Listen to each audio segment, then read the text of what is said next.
Ladies and gentlemen, boys and girls, welcome to the Weekly Pint. This is it's a live show, just so you're aware of that. If you're listening via the podcast feed, you're not having as much fun as we are right now in this moment. So next time you should probably tune in live on Monday nights around 9:30-ish, because right now it's 9:45. Which last time I checked is definitely not 9:30, but it's not a show, so it's okay. We can get away with things like that. So, regardless, welcome. Thanks for hanging out. However you choose to engage with the show, I appreciate it. It's kind of like a happy hour. It's an excuse for me and you to sit down via the internet, this wonderful thing, and have a drink together. You don't have to drink beer, however, we encourage beer or booze or something, as you'll see in a minute. Like, usually we drink something else. But whatever it is you choose to crack open, please tell us what it is. As you get on the chat, wherever you're chatting, I'm trying to keep up on all the chats. It doesn't matter if you're on Facebook or YouTube. I've got it all. I've got it all in front of me, and I can see what you're saying. Unless you're doing smoke signals, I cannot see the window from here. However, well, I don't have a whatever. And I just realized that I didn't plug the drink cam in. I plugged the power cord in. Let's see, Marco is having a Ziegler. That is a Oktoberfest from Mad Tree, for anybody that is not aware. Julia had a Costallo earlier and now is having a Smorty Jr. from Listerman. I don't think we're supposed to mix weed waters and beer. I think that's like your face will explode or something. I don't know. I don't know how that works. Jeremy is having Little Kings. I can support that. Eric has just finished a Getting Twisted. And then Joe is having a New Riff Rye Whiskey. That's a good little mix of things that people are drinking tonight. I will add to that. It's also very distracting. I have the feed that is going to the Northeast Ohio Craft Brewery News. For any of you who are tuning in up north, welcome. You're like 20 seconds, maybe 20 seconds behind this feed that I'm seeing. So I can see my camera over here 20 seconds delayed. It's not 20 seconds. Let me see. Yeah, it's got to be 20 seconds. It's still not there yet. Still not there yet. Still not there yet. Wait for it. Wait for it. Still, there it is. Yeah, that's more than 20 seconds. It's really distracting because I'm like watching myself in the past. Okay, Chris is having a Third Eye, the Dritus Aug. I don't even know how to pronounce it. The Märzen. I am well stocked on Oktoberfest. I think at this point I'm up to close to 20 of them, if not 20. I promise the competition is progressing. I'm trying to figure out how to. I had this idea in my head. I'll tell you what. Let me drink something before we dive into that part. Let's get a tiny little glass here. You know what we're talking about. It's the schnappening, and the drink cam is not operational, so we'll have to do it the old-fashioned way. I've had this on the show, but it sounded tasty tonight. This is Eric Brune. I don't even know. It tastes like licorice, if I remember right. I actually don't remember anything about this other than the fact that it is really boozy and really tasty.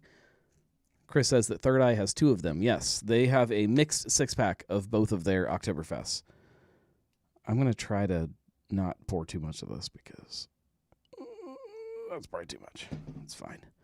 It's fine. Ooh, I can smell it already. Yeah, it smells like Sambuca or Ouzo, something like that. You're probably supposed to put water in this, and I don't have any. It's in the other room. It's fine. It's fine. What are they going to do? It still smells good. It smells fruity and licoricey. All right. Let's do this.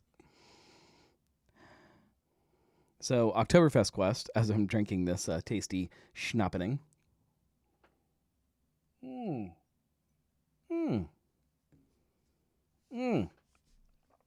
Oh, yeah, that's hot. It's boozy. Oh, but it's like candy. Oh, it's so good. Oh, it warms you up on the inside, which is fitting because today it's a little chilly outside for me. Um, oh, oh yeah. It like it's like it grabs your I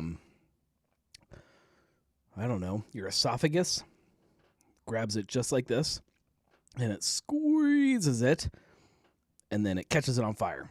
Ooh, that's good. That's tasty. And then dumps a bunch of candy in the space where your esophagus was. That's so good. All right, Oktoberfest quest. Before I get too distracted, I have a lot of Oktoberfest in this house, and I had this idea this year that I was going to be like really organized about it. This happens every year that I have some bright idea that doesn't work out.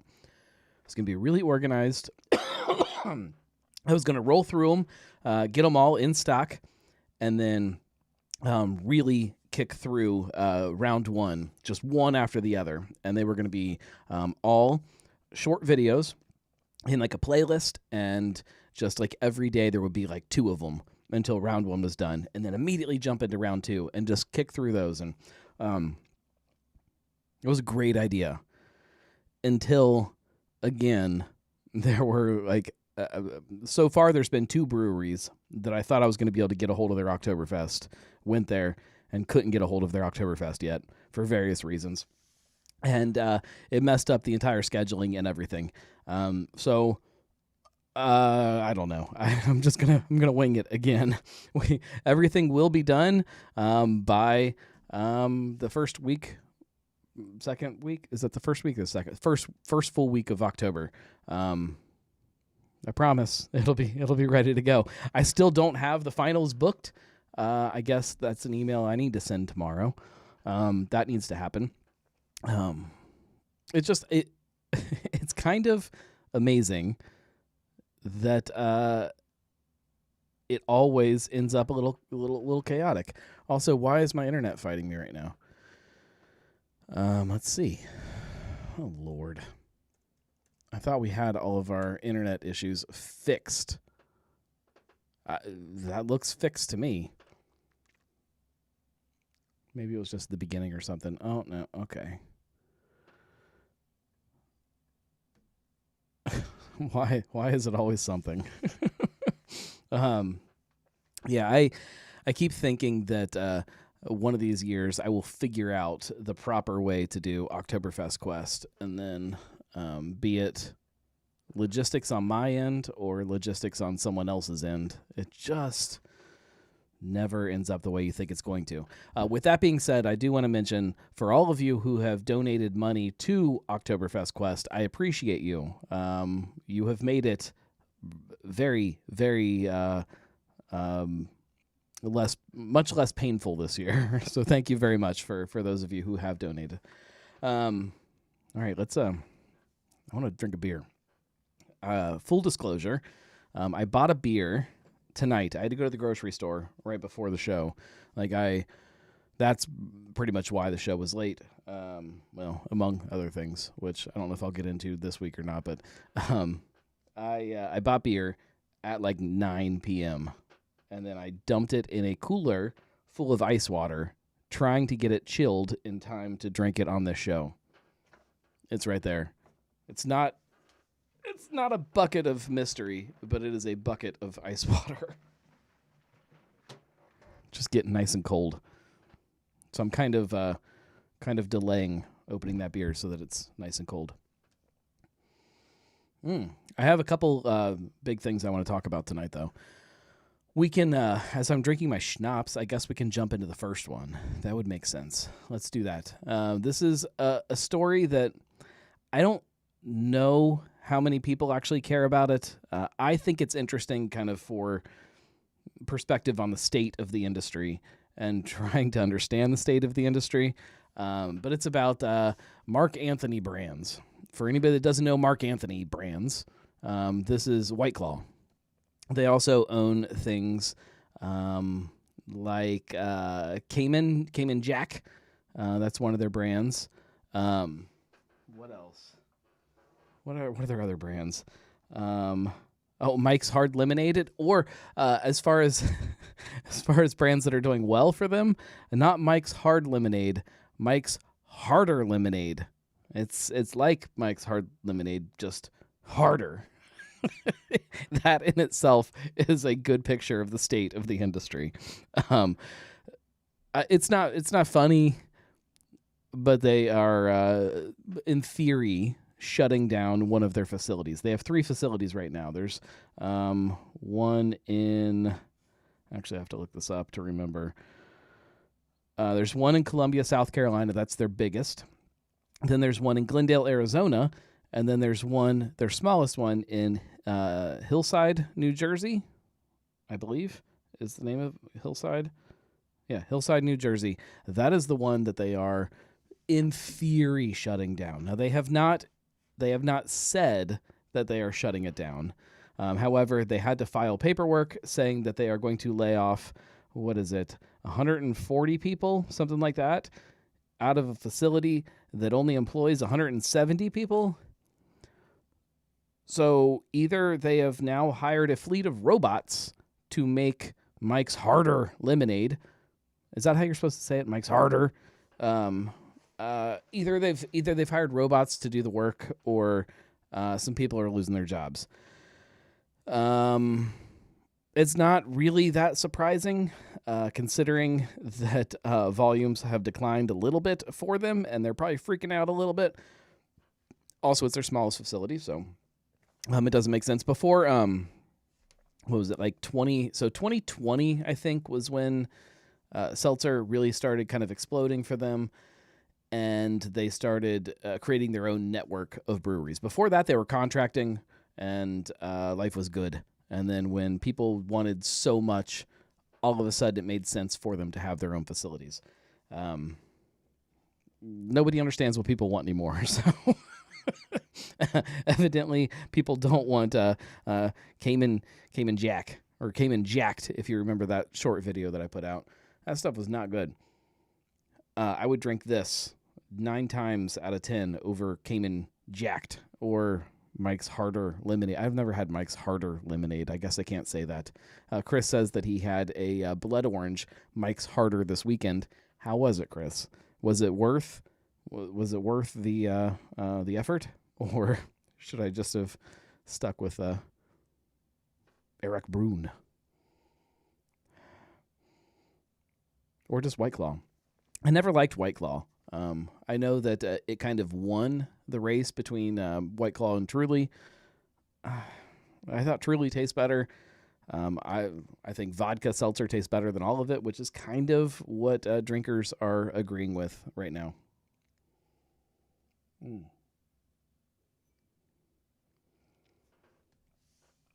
That is so good, but it is so boozy. Like, it definitely needs watered down. Although, man, it is like this really cool candy flavor. Like if you went to Amish country and you bought a big bag of those little black licorice candies, and then they handed you your bag of candy, and you turned around to walk out of the store, and then the nice man behind the counter called you back. He said, "Oh, I forgot something." "Oh, okay." You turn back around. "Let me see your bag of candy." And then he dumps some lighter fluid in there and lights it on fire, and then hands it back to you. And you just take this flaming bag of little tiny licorice bites, and then you sit out on the porch in a rocking chair, and you eat them while they're on fire. That's kind of what this tastes like. A hint of lighter fluid, not a lot.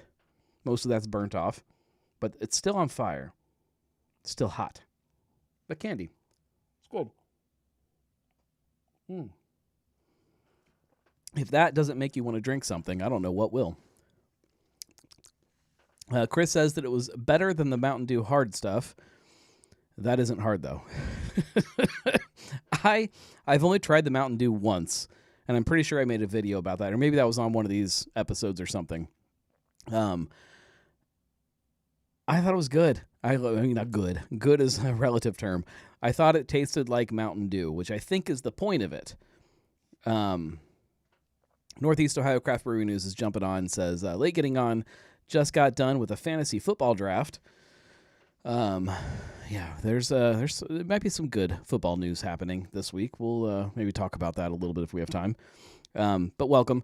You're also, I'm pretty sure we did the math earlier, like 30 seconds behind us. So hello from the future.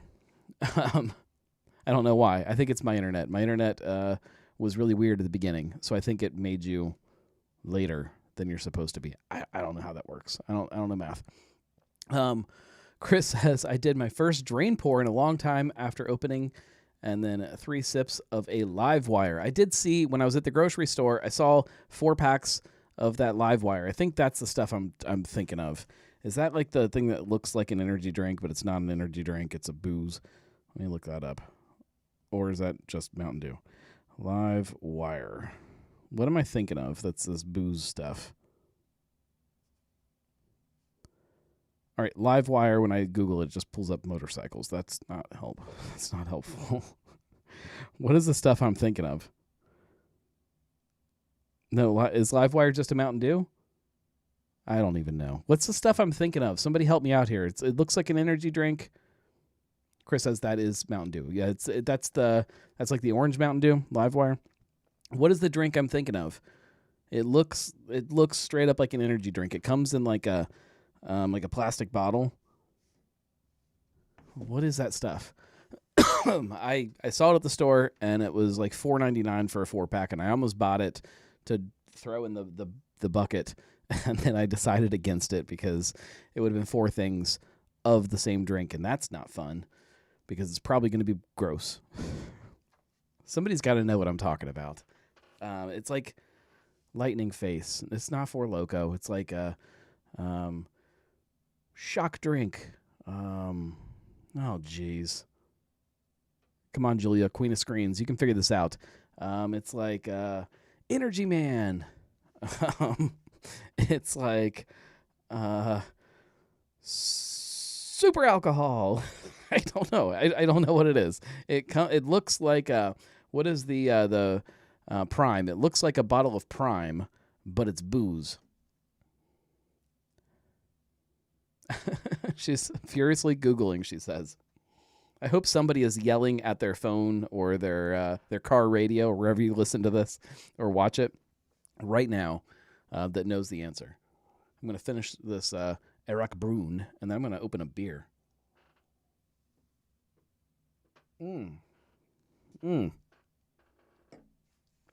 It tastes like amazing burning. Ooh. I should Google too. We can figure this out together. We can do this. Plastic bottle. Energy drink looking.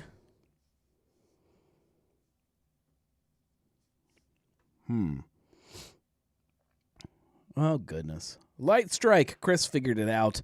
That's it. Light Strike. That was close. Or as Marco says, Light Stroke. Julia says Light Strike. You all win. 10 points for everybody. You guys write down your points. At the end of the game, you'll win a prize. You each have 10 points. Okay, before I open this beer. All right, well, no, not before. I'm going to open this beer, and then we'll dig into the big story that I want to talk about today. Something I've been kind of trying to, I guess, figure out for a little while. Let's see if this thing is cold yet. Okay. This is the other bucket of mystery. This is a good bucket, though. It's just full of ice water. And one happy beer. Anybody have any guesses? This is a local beer. I will say it is a local collaboration. I'm spinning it around trying to get it even colder while somebody guesses. If you need any more hints, let me know. I can tell you style. I can tell you something about the artwork on the can. Julia says mounds of importance. That's a good guess. I would not be as stressed about that being cold, though. No. Ooh, Chris says the Highwire Braxton one. I wish I had my hands on that. Robert says Street Side IPA. No, but you're closer. It is an IPA. It is a fruited IPA from our friends over at Urban Artifact. And Fatheads, this is, what's it called? Does it have a name? Fruited IPA. I think that's what it's called. It's called Fruited IPA. I'm assuming somebody else has had this. Oh, Julia got it right after I pulled it out. I'm assuming you sent that before I did, but if not, I'll give you credit anyways. Julia, 1 point. All right, let's crack this thing open. I've been so excited to try this.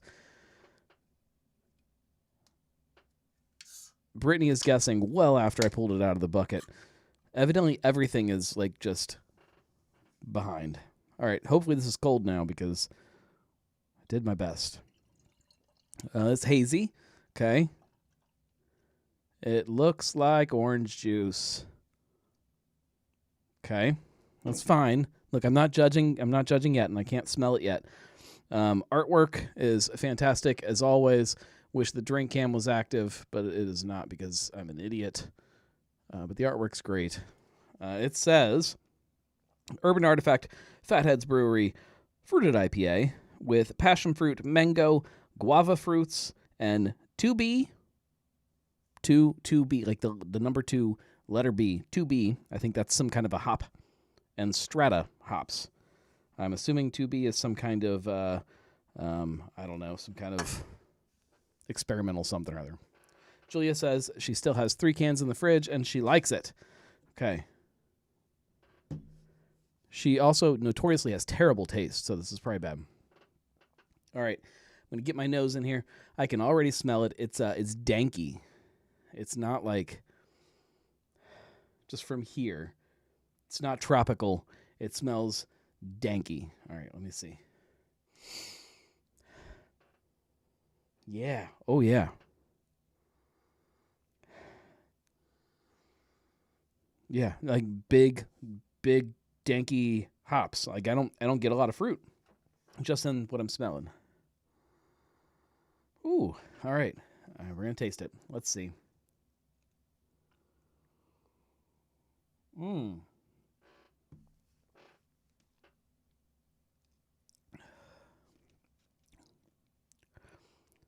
holy smokes, that's good.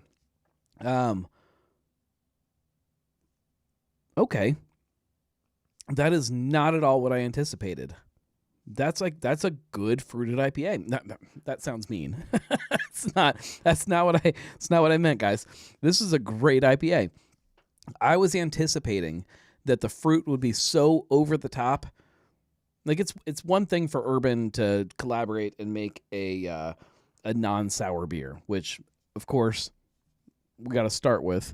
Everybody says they can't do it because, as everybody knows, all of their tanks are sour because they messed everything up and they can't make non-sour beer, and that's why they make sour beer.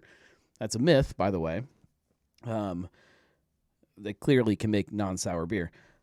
But this whole gimmick, and I say gimmick from a place of deep love, this whole gimmick of making fruited beer, they make heavily fruited beer. And a lot of them are, I would say almost all of them at this point, are so fruit forward that the beer is more about the fruit than it is anything else, which is great and it's fine, and I buy a lot of it. That's what I thought this was going to be. And that's not at all what this is. This is like a good, clean IPA that uses fruit to support the hops that they chose to go in here. That's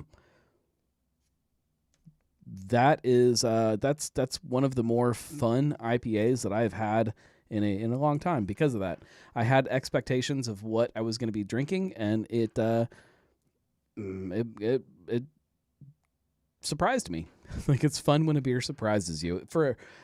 It's fun when a beer surprises you in a good way. I've been surprised by some not great beers in my life, and this one's great.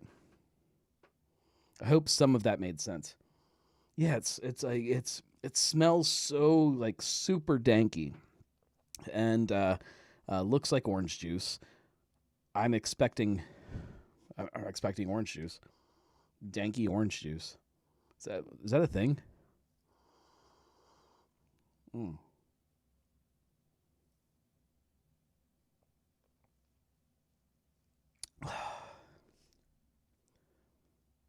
That's wild.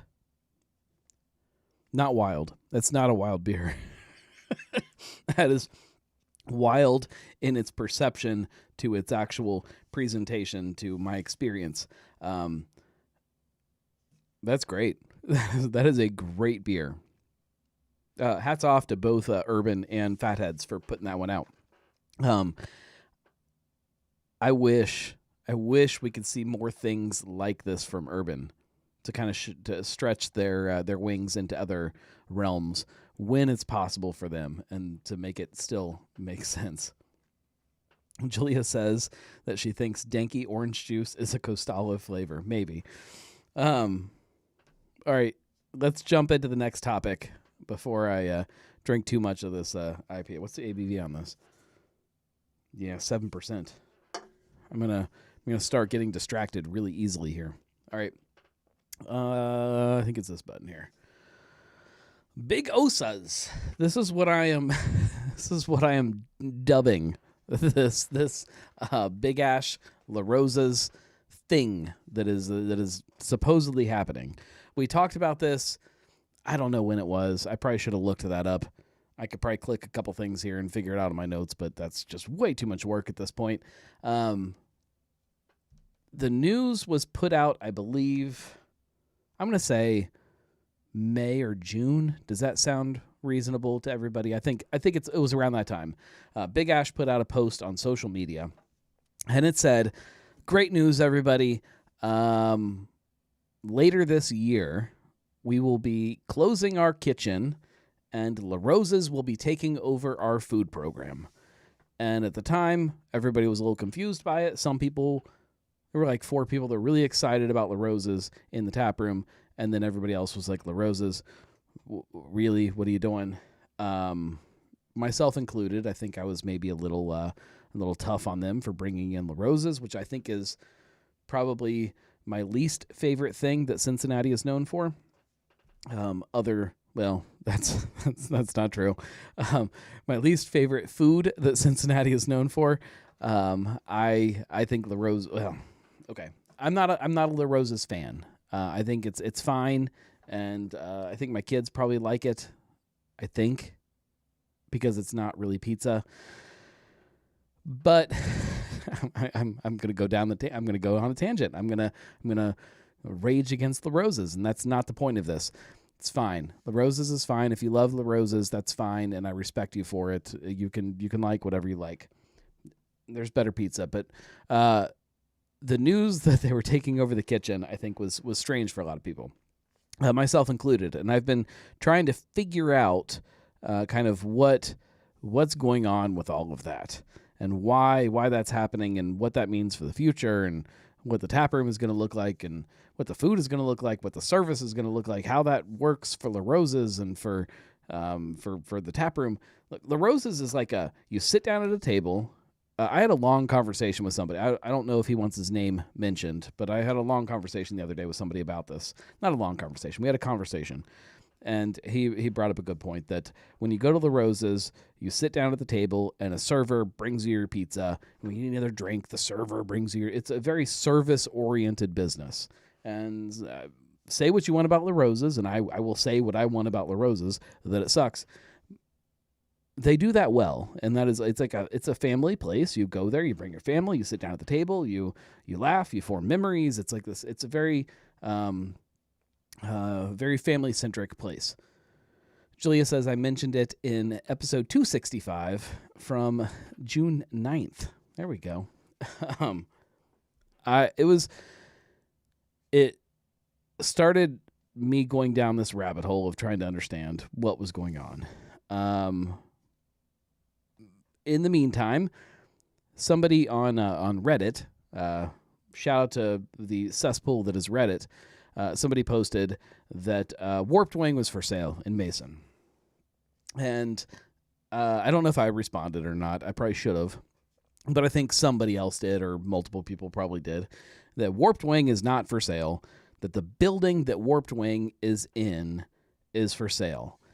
And that is when everything kind of came together for me, and I connected the dots, and I figured this whole thing out. And my theories about Big Ash and their future of Big-Osas, my theory came together. So hang with me here. I have a theory. We need another sip of beer for this.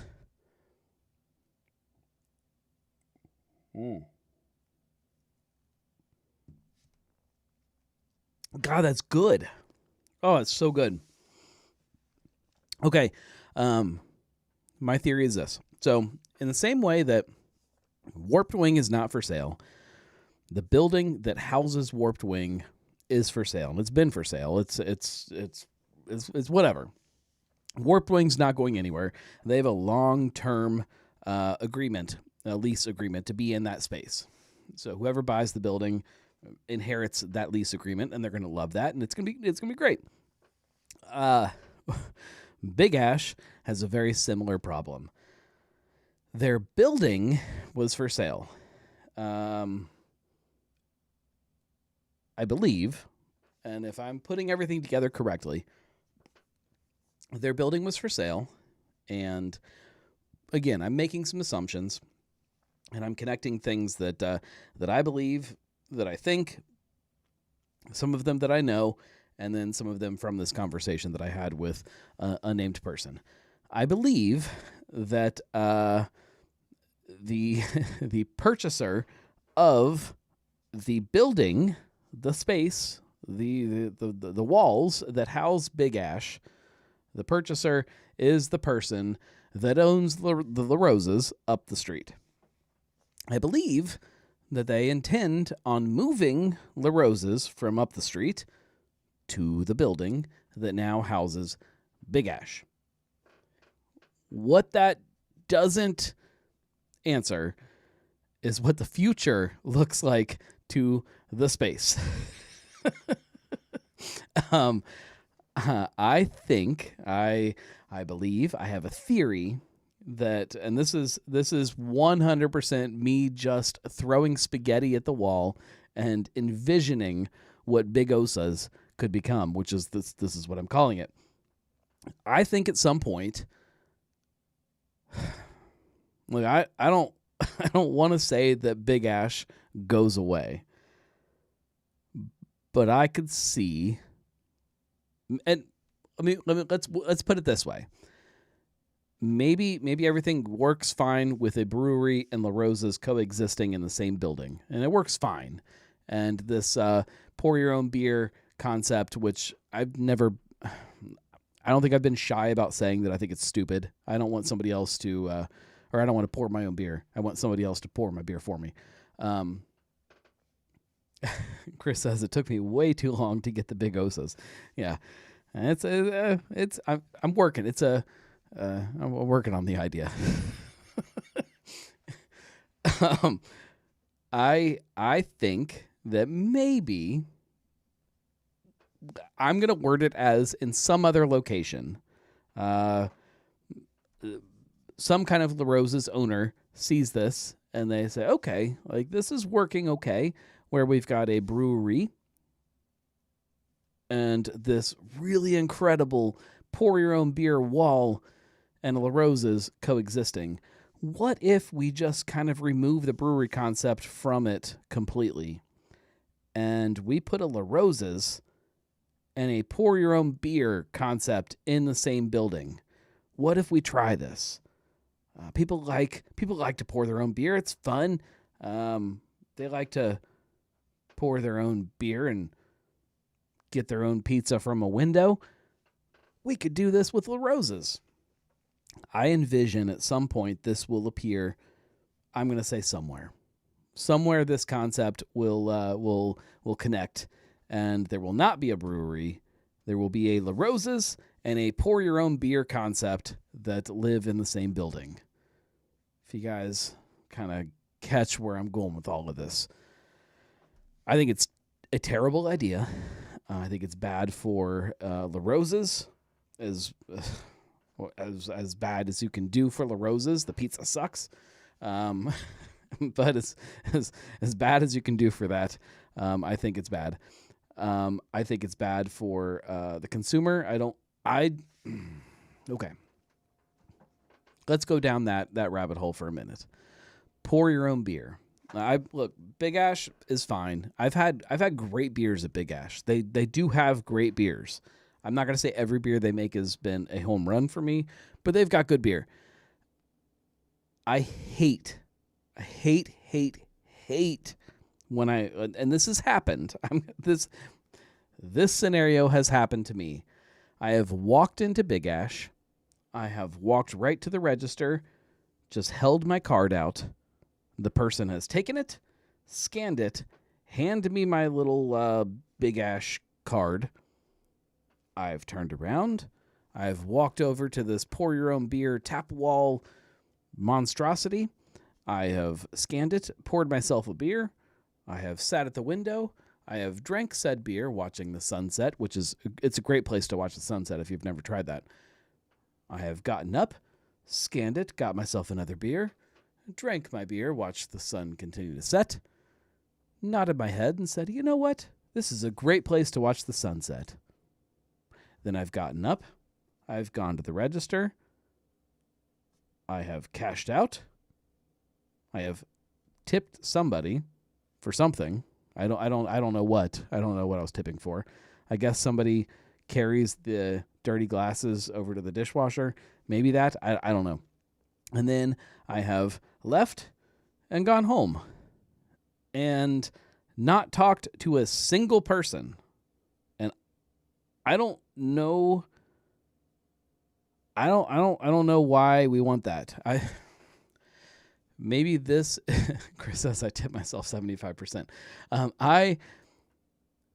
I think that maybe this is like a sign of what's happening with younger drinkers, that they want to go places and not talk to people. Maybe that's what this is made for, is like young people, and I'm evidently not young anymore. I guess like it makes me feel old because I just don't get it. It doesn't make any sense to me.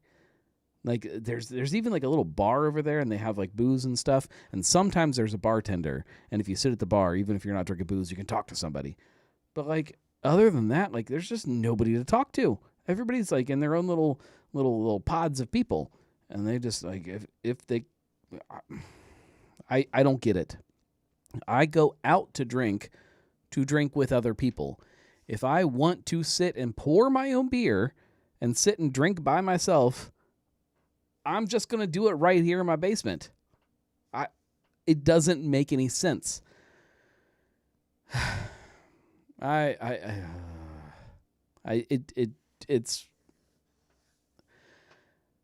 seems so simple to me, and it seems like something that everybody would agree with.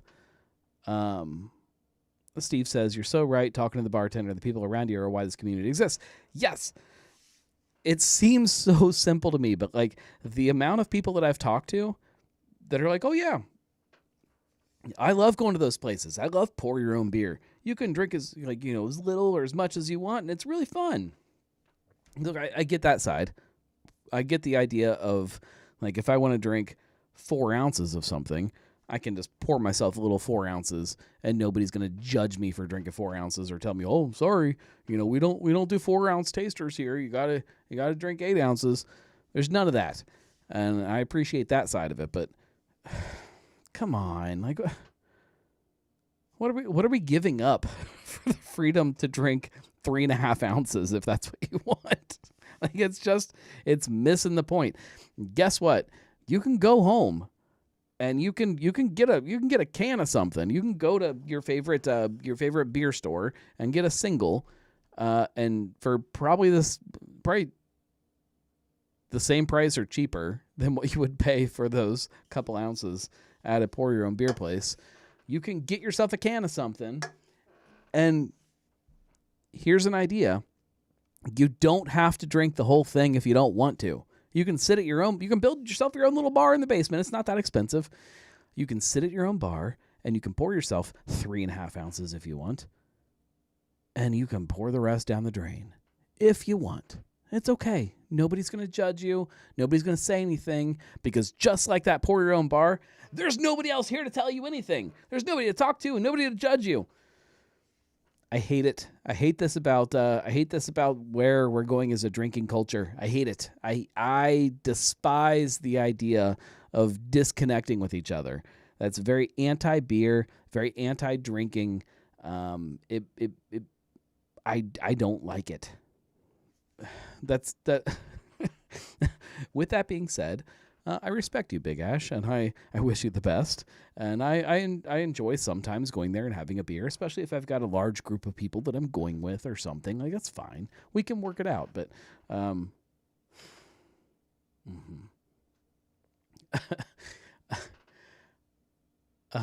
Chris says mix them all up.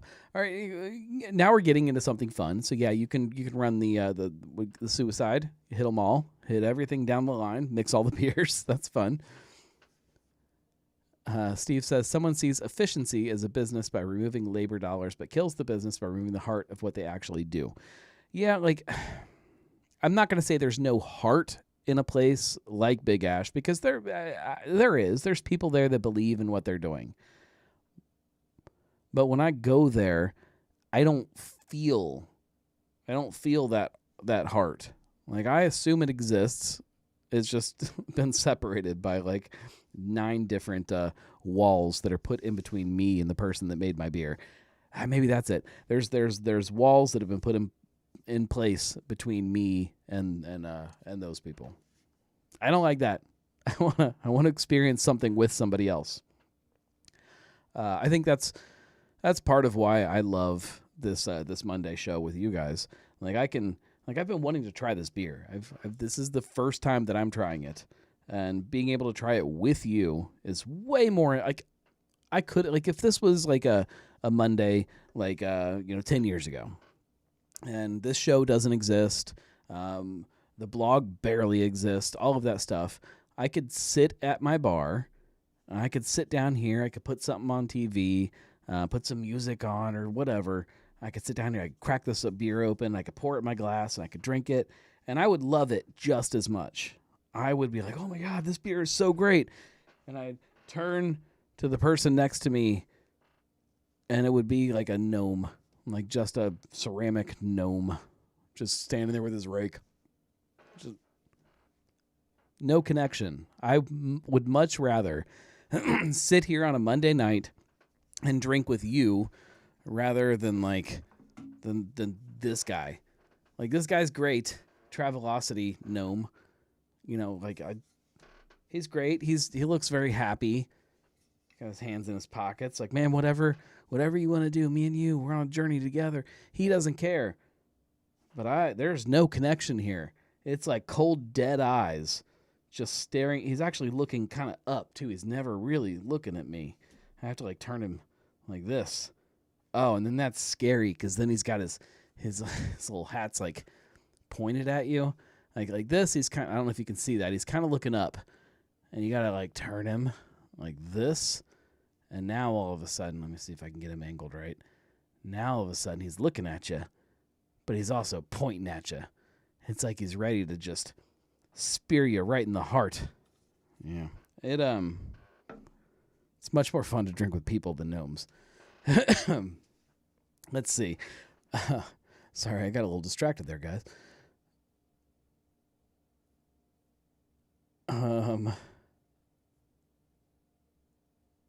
Chris says, I love a good bartender. They're better than therapists. I have followed my favorite tender to 3 different places. I agree. I don't. Sometimes there's some therapy to it. I think of it too, like, as like sometimes bartenders fit like different experiences for me. Like, there are some nights where I need somebody to talk to. There are some nights where I need somebody to somebody to guide me towards some kind of drink experience that I'm looking for. Sometimes I need somebody to, frankly, entertain me. Like I need somebody to carry on with somebody else to give me something to pay attention. I need to hear a conversation or whatever it is. Sometimes I just need somebody to be there, just to drink with me. Like there's just so many different situations that I need a bartender to be a part of, and a great bartender fills all of them. A tap wall can't do that for me. Marco says, if there were two grocery stores next to each other, one had only self-checkout and the other had people working the checkout, where would you go more often? Ooh. Okay. If I'm choosing, okay, this is a hot take. If I'm choosing just based on efficiency, I'm actually choosing self-checkout. I know that that's not the right answer. I know it's not what people want us to say, and I know that's kind of anti everything we're talking about. But I don't go, that's not even true. When I'm just buying groceries, I don't go to the grocery store to interact. I go to the grocery store to buy stuff. Now I want to buy my own stuff, and I like picking up my own food. I like smelling my own produce. I like seeing the meat that I'm buying. I like interacting with my food. I don't care to interact with my my checkout person. With that being said, I do go to the grocery store sometimes to interact with people. Jungle Jim's is close to me. I go there to sit and have a beer and talk to people. I also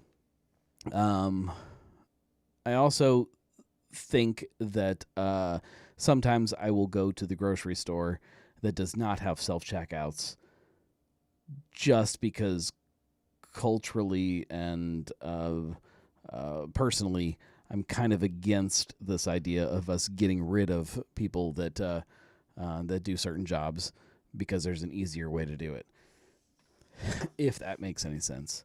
But if you're just asking me what my preference is, I'd rather check myself out. If I'm just buying groceries, that's my stance.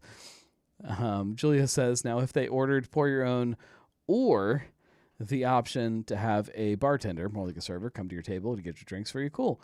You can stay introverted. Go, yeah, like I'm fine with that. That's fine. Choose your own adventure. Steve says that self-checkout never works right and always needs someone to check the bagging area. It drives me insane. Yeah, that's true. I don't want to interact with them, but I always wind up doing it.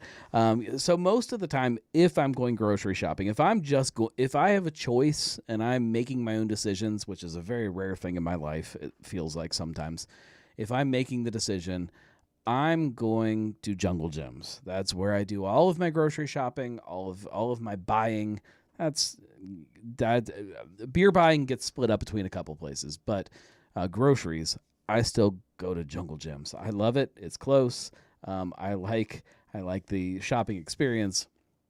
And there are no self-checkouts at Jungle Jim's. So I most of the time do not have to worry about this decision. However, every once in a while, I have to go to Kroger. I don't want to. I don't like Kroger. I don't like the shopping experience. I think the aisles are too small. I think the place feels like some kind of robotic. It just doesn't feel good shopping there. I don't like it. And when I go there, I'm usually getting just a couple items. And if I'm just getting a couple items, the self-checkout can sometimes work pretty good. If I'm getting a big order of something, it never works. I do have to call. Somebody has to come over, always. Bagging errors. Chris says, I'm often at the store after a 12 to 14-hour day and cannot be bothered to be checking myself out. Aldi is the best for this. Yes, Aldi, yes, but then the whole you got to bring your own bags and stuff. That sucks too. Chris says, I refer to those attendants at the self-checkouts as lifeguards. They're lifeguards that just have too many people in the pool to watch at the same time. There needs to be more lifeguards. I don't know. Like groceries and checking yourself out, I think is a whole different experience than going to a bar. I think it's crazy. I like, and I imagine there were people at one time that would have said the same thing about a grocery store, or would have said the same thing about pumping your own gas, or not having a person at the gas station that checks your oil or your wiper fluid or whatever. We just slowly move further and further away from all of these things until at some point they're all going to be gone. There's going to be no such thing as a bartender. I don't want to think that that day is going to come eventually, but the more I think about it, there's no reason that it wouldn't. That's where we're moving. And it's not Big-Osas' fault. It's our fault. It's our fault for encouraging this culture. It's not our fault. It's the kids. It's Gen Z. What are they? What are the kids now? I don't even know what they are. Whatever this generation is that they don't like to hang out with each other, it's your fault. You've done this. This show will live on forever, and you can go back in time and you can see that I'm telling you this was your fault. You did this. It's all right. There's still time to fix it. There's always times to fix it. You can solve the problem. Open a bar with an actual bartender.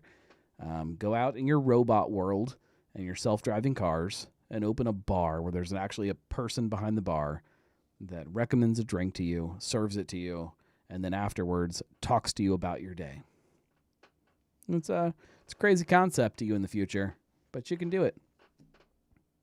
That's all I got for you guys. Big-Osas, Mark Anthony, Eric Brune, boozy licorice. Evidently, Urban Artifact can make a good beer. Tell you what, let's recap. What did we learn today? We learned that even though Urban Artifact likes to make fruited sour beer, that doesn't mean that that's all that Urban Artifact is capable of doing, is making fruited sour beer. Evidently, they can make regular beer that tastes great. We learned that Eric Brune tastes like someone lit my candy on fire and then shoved it down my throat. And I like that, evidently. We learned that Big-Osas is just a sign of the future. And the future is okay because we can undo it in the future. What else did we learn? I don't know. I learned nothing. I never learn anything in my life. All I do is make the same mistakes over and over and enjoy it because that's fun. What else could be more fun? Steve says, God, interacting with actual people will be a retro bar. It will be, and we'll all be bellied up next to each other talking about how back in our day this was normal. And they'll be like awkward kids coming in. I don't know how to deal with this. But it'll be cool to them because it'll be retro. I appreciate all of you guys. Thank you very much for hanging out and making this a... And Julia says, I learned that the bucket of mystery or ice water works to quick chill your beer. Yeah, it did work really good. Like, this beer is nicely chilled, and it only took, like, I don't know. I don't have a clock in front of me. I can't see what time it is. I have a watch on my wrist. It probably took a half hour or so to chill it down to proper temperature, but I think that's reasonable. I appreciate you guys hanging out with me. If you like this, if you like any of the stuff that I do, please go to thegnarlygnome.com/support to support this show. We'll do it again next week because I think this is kind of fun, and I think I'm gonna kind of make it a thing. I think that someday this might actually become a show. Stay tuned for that. The show that is not a show that becomes a show that then becomes not a show that becomes a show again. Maybe. Whatever. We'll see you next week, and I appreciate you. Oktoberfest Quest, I promise it's coming. It's there. There is so much Oktoberfest in my house. I'm pretty sure that probably after this beer, I will only drink Oktoberfest for the next 2 months. That's probably the way my life is going to go. It's a lot of Oktoberfest. We'll see you guys. We'll see you guys next week. Thank you.